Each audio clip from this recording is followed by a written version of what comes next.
شروع اللہ کے نام سے جو بڑا مہربان اور نہایت رحم کرنے والا ہے۔ بسم اللہ الرحمن الرحیم۔ ہر روز یہ سورت 7 بار پڑھ لیں، بیٹے کو کامیاب ہوتا ہوا آپ اپنی آنکھوں سے دیکھو گے۔ محترم ناظرین، اولاد اللہ پاک کی بہت بڑی نعمت ہے۔ ہمارے نبی صلی اللہ علیہ وسلم کے جد امجد حضرت ابراہیم علیہ السلام نے اللہ سے دعا کی، پارہ نمبر 23 سورۃ والصافات آیت نمبر 100۔ تو ہم نے اسے خوشخبری سنائی ایک عقل مند لڑکے کی۔ متعدد جگہ قرآن میں اللہ نے اولاد جیسی نعمت کا ذکر فرمایا۔ سورہ مریم آیت نمبر 6، اے زکریا ہم تجھے خوشی سناتے ہیں ایک لڑکے کی جس کا نام یحییٰ ہے۔ اسے معلوم ہوا نیک و صالح بیٹا اللہ رب العزت کی بڑی رحمت و نعمت ہے کہ رب کریم نے اس صورت میں فرزند صالح نیک کو رحمت و نعمت فرمایا۔ اس سے معلوم ہوا کہ بیٹے کی دعا کرنا سنت انبیاء ہے، مگر اس لیے کہ وہ توشہ آخرت ہو۔ ہاں، بیٹی پیدا ہونے کا غم کرنا کفار کا طریقہ ہے۔ مفسرین علماء فقہاء کرام فرماتے ہیں، یوں تو سبھی نعمتیں اعلیٰ ہیں، پر ایمان کی دولت و اولاد کی نعمت تمام نعمتوں میں اعلیٰ نعمت ہے۔ نعمتوں کے بارے میں فرمان الہی ہے، اور تمہیں بہت کچھ منہ مانگا دیا، اور اگر اللہ کی نعمتیں گنو تو شمار نہ کر سکو گے۔ بے شک آدمی بڑا ظالم ناشکرا ہے۔ تمہاری ہر قسم کی منہ مانگی مرادیں، کروڑوں نعمتیں تمہارے بغیر مانگے تمہیں انعام میں عطا کی، اور بہت سی نعمتیں منہ مانگے بخشش۔ ہم تمہاری ضرورتیں تم سے زیادہ جانتے ہیں، ہماری عطا ہمارا انعام تمہارے مانگنے پر موقوف نہیں، کیونکہ تمہارے ہر رونگٹے پر کروڑوں نعمتیں ہیں، اور جب تمہیں اپنے بالوں کا شمار نہیں تو ہماری دی ہوئی نعمتوں کا شمار کیسے ہو سکتا ہے؟ تمہاری گنتی سنک پر ختم ہوتی ہے اور وہاں سنک سے ابتدا ہوتی ہے۔ اولاد اللہ رب العزت کی بہت بڑی نعمت ہے۔ والدین کی خوبیوں کا آمین، ان کے خوابوں کی تعبیر، نسلی امتداد، درازی نسل کا محرک، آنکھوں کی ٹھنڈک، قوت بازو اور خانگی، نیز نگیوں کی روح اولاد ہی کا عکس جمیل ہے۔ اگر اولاد نہ ہو تو گھر اندھیرا اور سونا معلوم ہوتا ہے۔ اولاد عطا کرنے کا اختیار اللہ رب العزت کے سوا کسی کو نہیں۔ وہ جسے چاہتا ہے بیٹا دیتا ہے، جسے چاہتا ہے بیٹی دیتا ہے، اور جس کو چاہتا ہے بیٹا اور بیٹی دونوں عطا کرتا ہے۔ کسی عورت کو بانجھ کر دیتا ہے اور کسی مرد میں یہ صلاحیت و ودیت نہیں فرماتا۔ اللہ ہی کے لیے ہے، زمین و آسمان کی سلطنت پیدا کرتا ہے۔ جو چاہے جسے چاہے بیٹیاں عطا فرما دے اور جسے چاہے بیٹے دے دے، دونوں ملا دے، بیٹے اور بیٹیاں، اور جسے چاہے بانجھ کر دے۔ بے شک وہ علم اور قدرت والا ہے۔ حقیقی شہنشاہ وہی ہے، وہ جسے چاہے حکومت بخشے، جسے چاہے بادشاہوں کو ظاہری بادشاہی بخشی، اور اولیاء اللہ کو باطنی سلطنت عطا فرمائی۔ معلوم ہوا کہ اولاد محض عطا ربانی ہے۔ بڑے قوی طاقتور لوگ، دولت مند لوگ اولاد سے محروم دیکھے گئے ہیں۔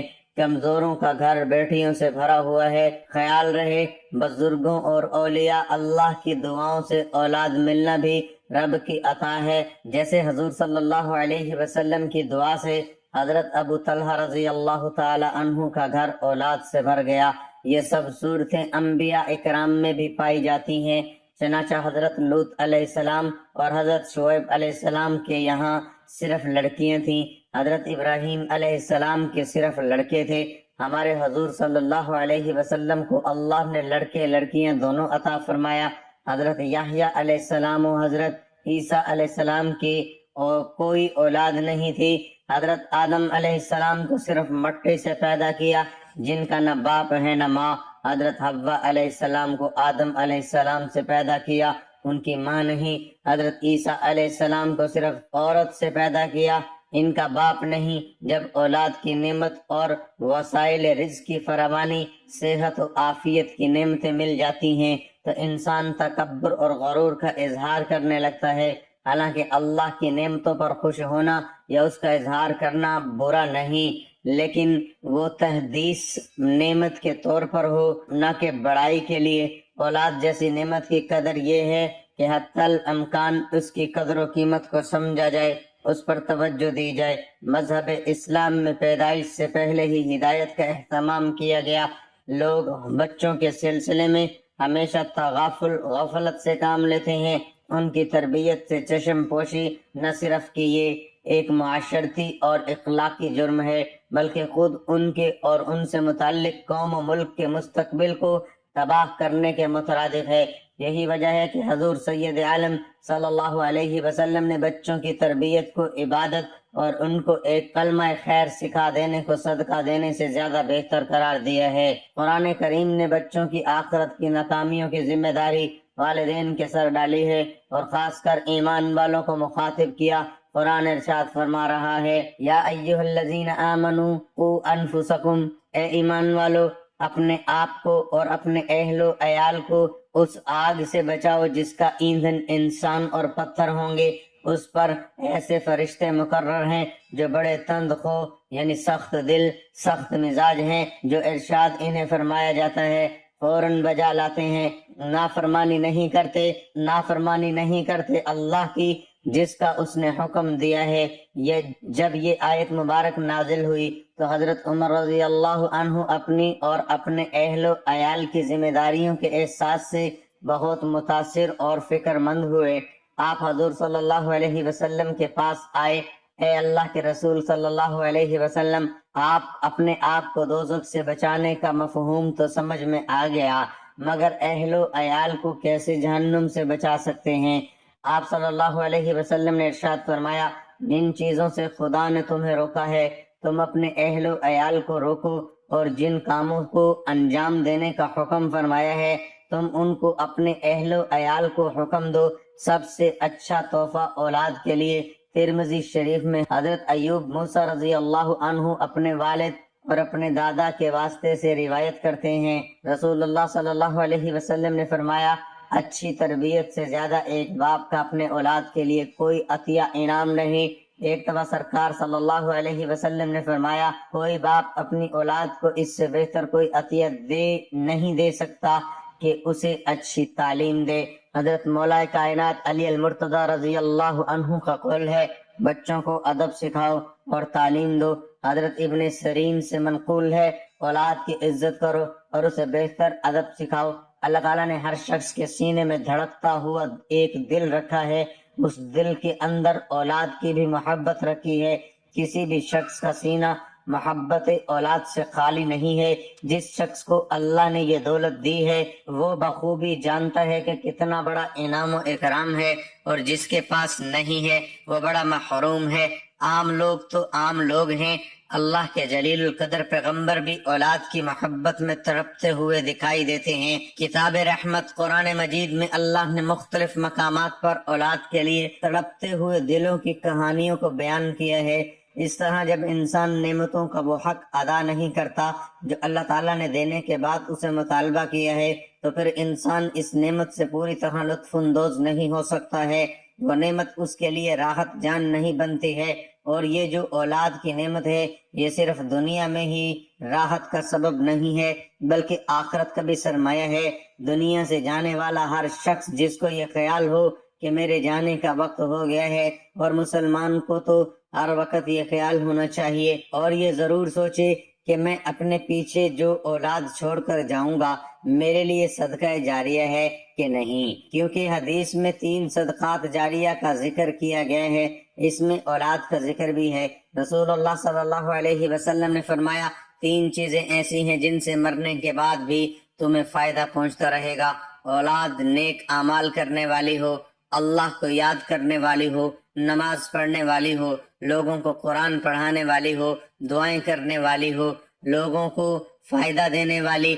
اگر مخلوق کے لیے فیض رسا اولاد چھوڑ کر جا رہا ہے تو اس کو اطمینان رہے گا کہ اس کے نامہ اعمال کی کتاب ابھی بھی کھلی ہوئی ہے، اولاد نرینہ کے سارے نیک اعمال اس کے نامہ اعمال میں درج ہوتے رہیں گے۔ اور اگر اولاد کو صرف دنیا کا ہی بنا کر جا رہا ہے اور اس کو اللہ اور اس کے رسول صلی اللہ علیہ وسلم کی کوئی بات سکھائی اور سمجھائی نہیں، یعنی دینی تربیت نہیں کی، دنیا سے جاتے ہوئے اپنا کھاتا بند کر کے جا رہا ہے، بلکہ اولاد کی تربیت میں کوتاہی پر سوال و جواب پر تیار ہو کر جا رہا ہے۔ آج کے دور میں بچوں کی جسمانی ضرورت کے ساتھ ان کی روح کی بھی تربیت کی ضرورت ہے۔ ماں باپ اپنا قیمتی وقت بچوں کو دیں، انہیں زندگی کا مقصد بتائیں۔ آج کے والدین اولاد کے اعلیٰ مہنگے تعلیمی اداروں میں داخلوں پر تو توجہ دیتے ہیں، لیکن اچھے باکردار انسان بنانے کی فکر نہیں کرتے۔ جس طرح اولاد کے لیے ماں باپ کے ساتھ حسن سلوک کا متعدد بار حکم ہے، اسی طرح والدین کے لیے بھی اولاد صحیح منہج پر تربیت کرنا لازم و ملزوم ہے۔ اولاد انسان کا بہترین سرمایہ ہے، یہ اس کی ذات کا تسلسل ہی نہیں، اس کی امیدوں اور خواہشوں کا سب سے بڑا مرکز بھی ہے۔ ہم میں سے کون ہے جو اپنی اولاد کے برے مستقبل کا تصور بھی کر سکے؟ لیکن اولاد کا اچھا مستقبل صرف خواہشوں اور تمناؤں کے سہارے وجود پذیر نہیں ہو سکتا، اس لیے ایک واضح اور متعین لاہ عمل کی ضرورت ہے۔ آج کے وظیفے میں ہم اختصار کے ساتھ وہ لاہ عمل بیان کر رہے ہیں جو دنیا اور آخرت دونوں میں آپ کی اولاد کو آپ کی آنکھوں کی ٹھنڈک بنا دے گا۔ عام طور پر والدین اولاد کا دامن خوشیوں سے بھر دینے کی فکر میں رہتے ہیں۔ خوشیوں سے ان کی مراد بالعموم مادی اشیاء کی بہتات ہوتی ہے، تاہم خوشی صرف مادی اشیاء سے نہیں ملتی، خوشی زندگی کے بارے میں مثبت نقطہ نظر اختیار کرنے سے ملتی ہے۔ اس دنیا میں دکھوں، پریشانیوں اور ناپسندیدہ حالات سے مفر ممکن نہیں ہے۔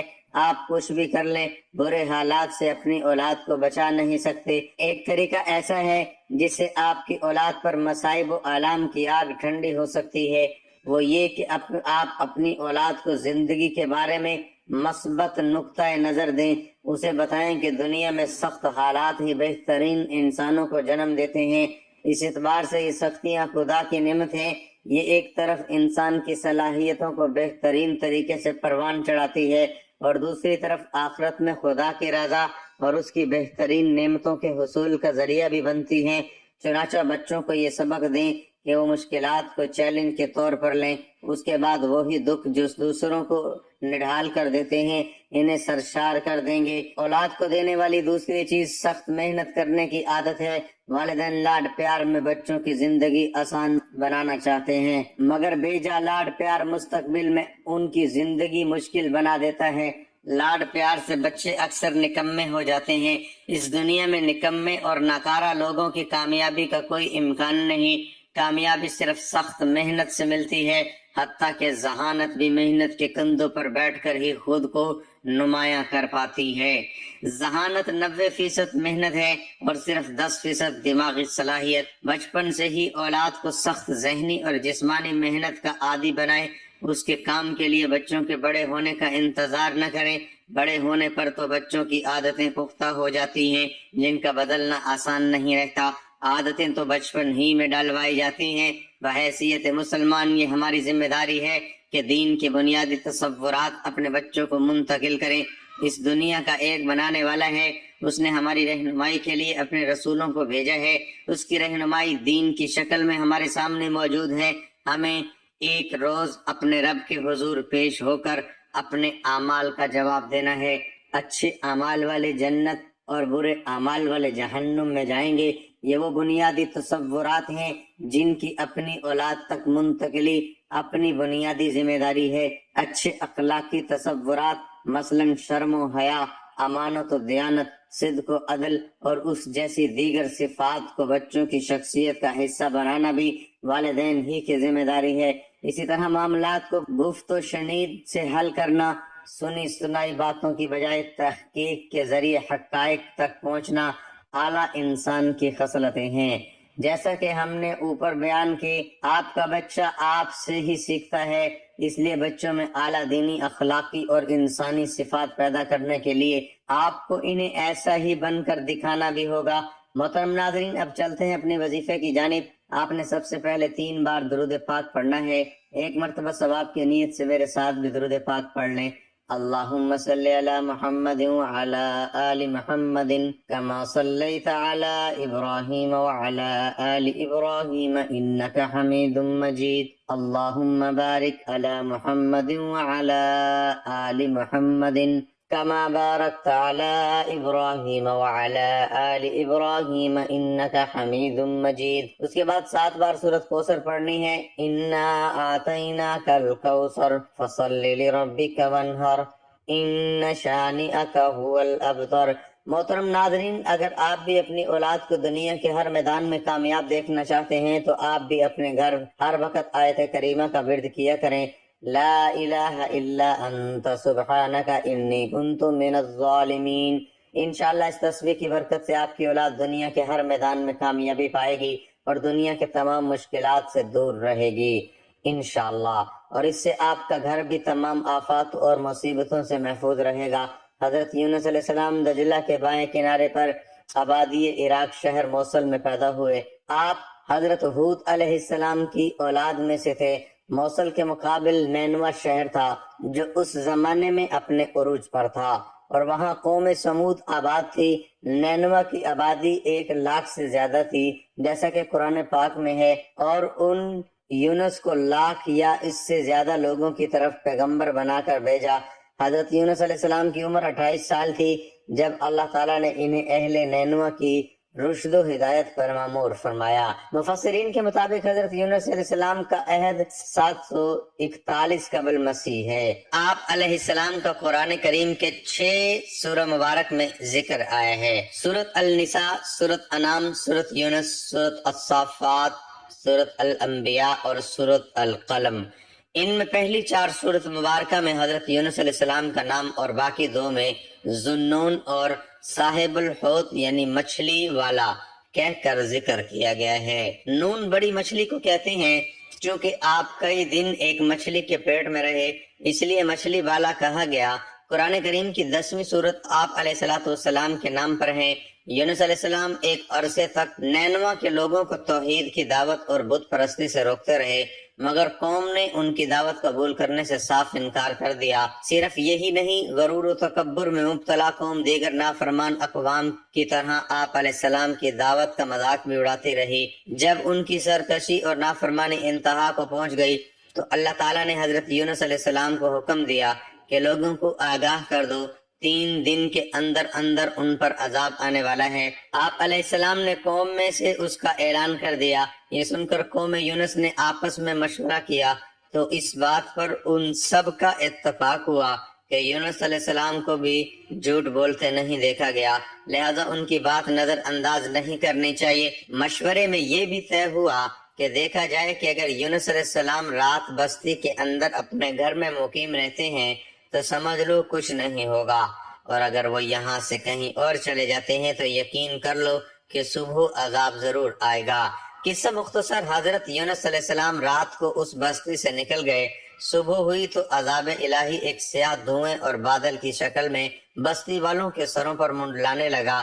جب وہ ان کے قریب ہونے لگا تو لوگوں کو یقین ہو گیا کہ اب وہ سب ہلاک ہونے والے ہیں۔ یہ دیکھ کر حضرت یونس کو تلاش کیا گیا کہ ان کے ہاتھ پر ایمان لے آئیں اور توبہ کر لیں، مگر آپ علیہ السلام کو نہ پایا تو خود ہی اخلاص نیت کے ساتھ توبہ استغفار میں لگ گئے۔ اللہ تعالیٰ نے ان کی توبہ قبول فرما لی اور عذاب ان سے ہٹا دیا۔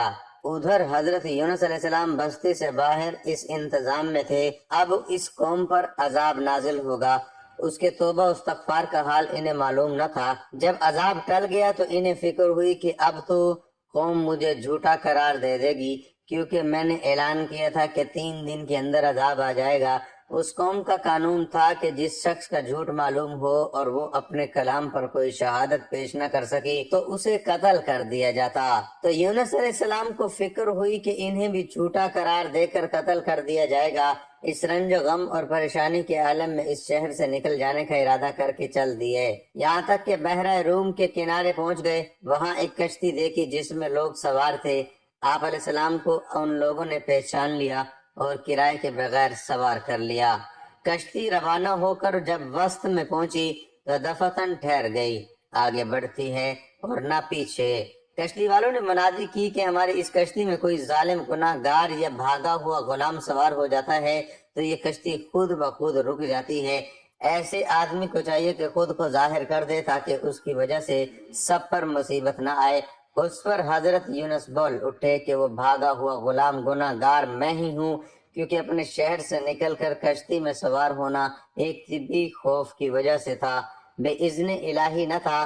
اور اللہ تعالیٰ کے حکم کے بغیر یوں چلے آنے کو حضرت یونس علیہ السلام کی پیغمبرانہ شان نے ایک گناہ قرار دیا کہ پیغمبر کی کوئی نقل و حرکت بلا اذن الہی نہیں ہونی چاہیے تھی۔ بہرحال آپ علیہ السلام نے فرمایا کہ مجھے دریا میں ڈال دو تو تم اس عذاب سے بچ جاؤ گے، مگر کشتی والے اس پر تیار نہ ہوئے، بلکہ انہوں نے قرآن دازی کی تاکہ جس کا نام نکلے اسے دریا میں ڈال دیا جائے، لیکن قرآن دازی میں بھی آپ علیہ السلام کا ہی نام نکل آیا۔